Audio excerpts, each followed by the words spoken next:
தமிழகத்தில் ஜல்லி, எம்சான், பீசான் போன்ற கட்டுமான பொருட்களின் விலை கடந்த ஓராண்டில் 3 முறை உயர்த்தப்பட்டுள்ளதால் அனைத்து ஒப்பந்தக்காரர்கள் மிகவும் பாதிக்கப்பட்டுள்ளனர். இதனால் கட்டுமான பொருட்களின் விலை உயர்வை கண்டித்து சேலம் கோட்டை மைதானத்தில் மாநில அளவிலான உண்ணாவிரத போராட்டம் நடைபெற்று வருகிறது.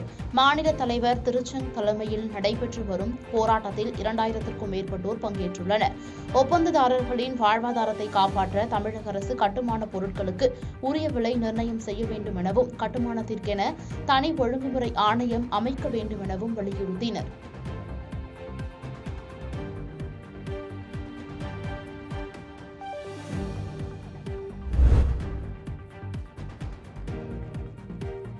நாகை மாவட்டம் கீழ்வேலூர் போலீஸ் லைன் பகுதியில் சட்டப்பேரவை தொகுதி மேம்பாட்டு நிதியிலிருந்து ரூபாய் 16.5 லட்சத்தில் புதிதாக கட்டப்பட்ட ரேஷன் கடை திறப்பு விழா மாவட்ட வருவாய் அலுவலர் பேபி தலைமையில் நடைபெற்றது.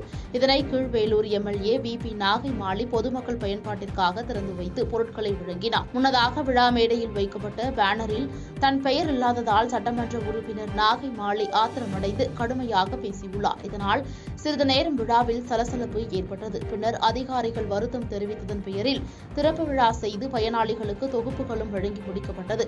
இந்த சம்பவம் பெரும் பரபரப்பை ஏற்படுத்தியுள்ளது.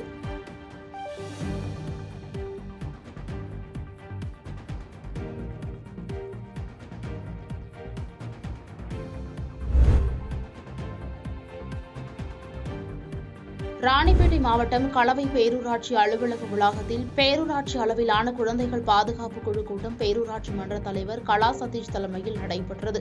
பேரூராட்சி செயல் அலுவலர் ஜெயக்குமார், களவை சப் இன்ஸ்பெக்டர் சுரேஷ் பாபு, பள்ளி ஆசிரியை துர்கா தேவி, சுகாதாரத்துறை மேற்பார்வையாளர் ஆகியோர் முன்னிலை வகித்தனர். குழந்தைகள் பாதுகாப்பு சமூக பணியாளர் நரூஷா வரவேற்றார்.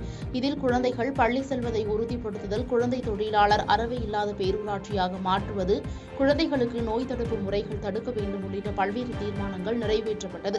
இதில் மாணவிகள், பேரூராட்சி கவுன்சிலர்கள், உள்ளாட்சி பிரதிநிதிகள், பேரூராட்சி ஊழியர்கள் உட்பட பலர் உடனிருந்தனர்.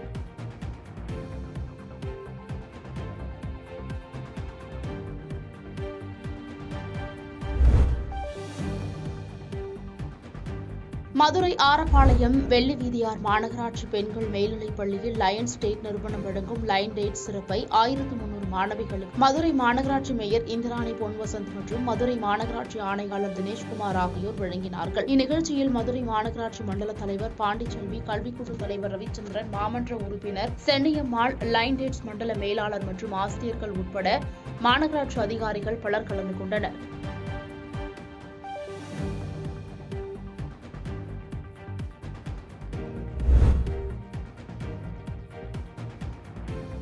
விழுப்புரம் சட்டமன்ற தொகுதி உறுப்பினர் லட்சுமணன் தனது அலுவலகத்தில் முதலமைச்சரின் பிறந்தநாளை கொண்டாடும் விதமாக ரத்த தானம் வழங்க வலியுறுத்தி அலுவலகத்தில் ரத்த தானம் வழங்கி பிறந்தநாளை கொண்டாடினார். அவருடன் 100க்கும் மேற்பட்ட திமுக நிர்வாகிகள் இணைந்து ரத்த தானம் வழங்கினர். இதில் ரத்த தானத்தை வழங்கிய MLA லட்சுமணனுக்கு பாராட்டு சான்றிதழும் வழங்கப்பட்டது. இந்நிகழ்ச்சியில் விக்கிரவாண்டி சட்டமன்ற உறுப்பினரும் விழுப்புரம் தெற்கு மாவட்ட செயலாளருமான புகழேந்தி உள்ளிட்ட திமுக முக்கிய நிர்வாகிகள் மற்றும் தொண்டர்கள் பலர் கலந்து கொண்டனர்.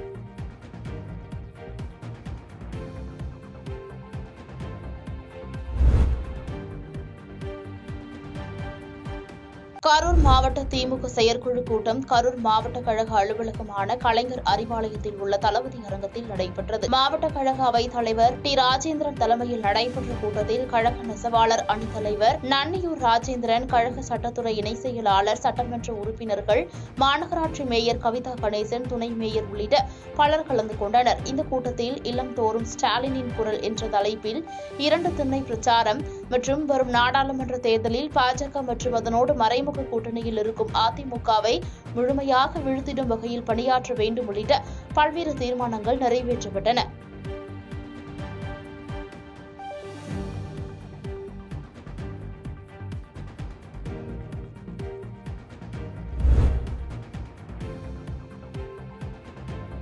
சென்னை அடுத்த ஆலந்தூர் சுற்றுவட்டார பகுதிகளில் கடந்த சில நாட்களாக இரவு நேரங்களில் சாலையில் நிறுத்தி வைக்கப்பட்டுள்ள சைக்கிள்கள் தொடர்ந்து திருடு போயுள்ளது. இந்நிலையில் அங்கு பொருத்தப்பட்டுள்ள CCTV காட்சிகளை ஆய்வு செய்தபோது ஆலந்தூர் நிதி மேல்நிலைப்பள்ளி அருகே மர்ம நபர் ஒருவர் அங்குமிங்கும் நோட்டமிடுவதையும் பின்னர் நிறுத்தி வைக்கப்பட்டுள்ள சைக்கிளை திருடிச் செல்லும் காட்சிகள் பதிவாகியுள்ளது.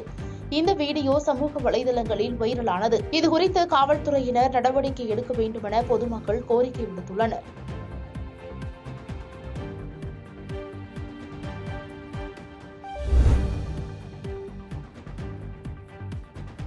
தென்காசி மாவட்டம் கடையநல்லூர் மாவடிக்கால் பகுதியைச் சேர்ந்தவர் சசிகுமார், சுபாதேவி தம்பதியினர். இந்நிலையில் சசிகுமாரின் தம்பியான பாலசுப்ரமணியன் மேல கடையநல்லூர் பகுதியில் வசித்து வருகிறார். இவர் குடும்ப தகராறில் தனது அண்ணியை ஆபாச வார்த்தைகளால் பேசி கொலை மிரட்டல் விடுத்த புகாரின் பேரில் கடந்த 26ஆம் தேதி போலீசாரால் கைது செய்யப்பட்டார். இந்நிலையில் அவருக்கு உடல்நிலை சரியில்லாத காரணத்தால் தென்காசி மாவட்ட தலைமை அரசு மருத்துவமனையில் அனுமதிக்கப்பட்டுள்ளார். அப்போது கழிவறைக்கு செல்வதாக கூறிய பாலசுப்ரமணியன் தப்பிச் சென்றதாக கூறப்படுகிறது. தற்போது தென்காசி மற்றும் கடையநல்லூர் போலீசார் இணைந்து தீவிர தேடுதல் வேட்டையில் ஈடுபட்டு வருகின்றனர்.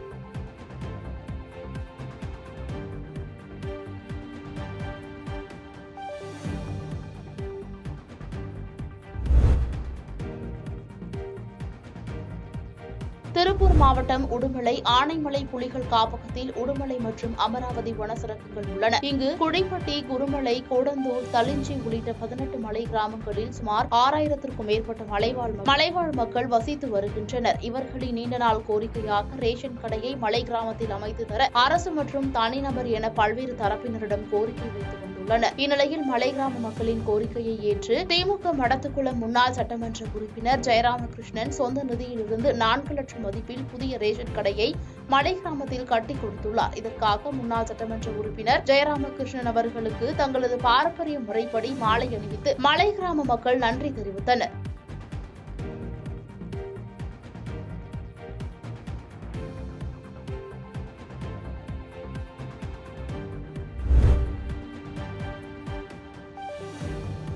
தேனி மாவட்டம் ஆண்டிப்பட்டி நகர் பகுதிக்குட்பட்ட ஜக்கம்பட்டி பகுதியைச் சேர்ந்த தினேஷ் என்பவர் தெருப்பகுதியில் குச்சி ஐஸ் ஒன்றை வாங்கியுள்ளார். அப்போது குச்சி ஐஸிற்குள் கொசு இருந்ததைக் கண்டு அதிர்ச்சி அடைந்தார். இந்த வீடியோ காட்சிகள் தற்போது சமூக வலைதளங்களில் வேகமாக பரவி வருகிறது. இதுகுறித்து உணவு பாதுகாப்புத்துறை அதிகாரிகள் ஐஸ் கம்பெனிகளில் ஆய்வு செய்ய வேண்டுமென சமூக ஆர்வலர்கள் கோரிக்கை விடுத்துள்ளனர்.